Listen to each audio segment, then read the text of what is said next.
পিরোজপুরের মঠবাড়ি উপজেলা বিএনপির আহ্বায়কের বহিষ্কারাদেশ প্রত্যাহারের জন্য শত শত নেতাকর্মীদের মানববন্ধন। তানভীর মেহেদী, বরিশাল আঞ্চলিক প্রতিনিধি। পিরোজপুরের মঠবাড়ি উপজেলা বিএনপির আহ্বায়ক রুহুল আমিন দুলালের বহিষ্কারাদেশ কেন্দ্রীয় বিএনপি থেকে জারি করার পর তীব্র প্রতিবাদ জানাচ্ছেন দলের স্থানীয় নেতাকর্মীরা। শুক্রবার সকালে তারা 1 কিলোমিটার জুড়ে মানববন্ধন করে এই আদেশের বিরুদ্ধে কঠোর অবস্থান নিয়েছেন।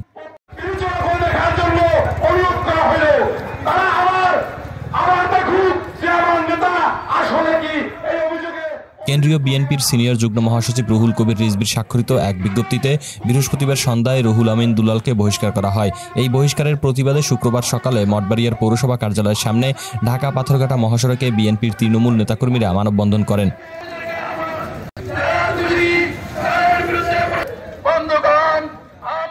উপজেলার 11টি ইউনিয়ন ও একটি পৌরসভা শত শত নেতাকর্মীরা মানববন্ধনে অংশ নেন, যা সকাল 10টা থেকে 11:30 পর্যন্ত চলে।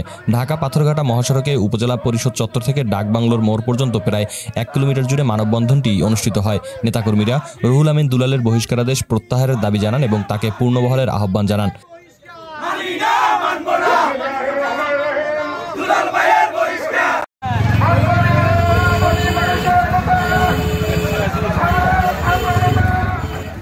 মানববন্ধনের বক্তব্য রাখেন পিরোজপুর জেলা স্বেচ্ছাসেবক দলের সহসভাপতি ইসমাইল হোসেন ঘরামি, সাবেক ছাত্র দলের সভাপতি মাহবুবুল ইসলাম নান্না এবং বিএনপি নেতা আবুল কালাম আজাদ সাবু সহ অন্যান্য ইউনিয়ন বিএনপির নেতৃবৃন্দ। বক্তারা বলেন, রুহুল আমিন দুলাল মঠবাড়িয়ার বিএনপির গুরুত্বপূর্ণ ব্যক্তি এবং তার বিরুদ্ধে নেওয়া সিদ্ধান্তটি ভুল।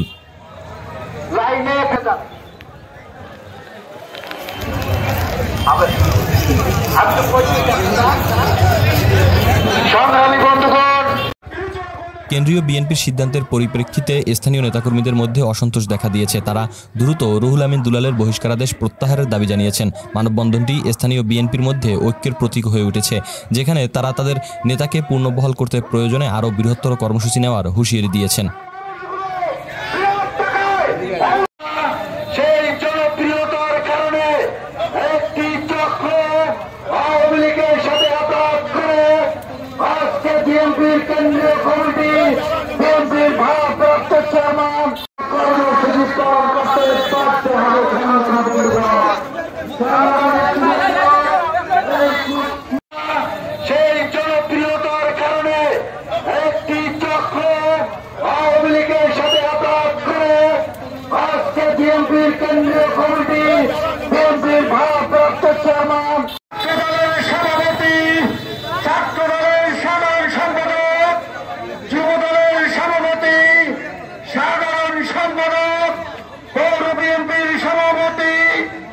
আজ থেকে 46 বছর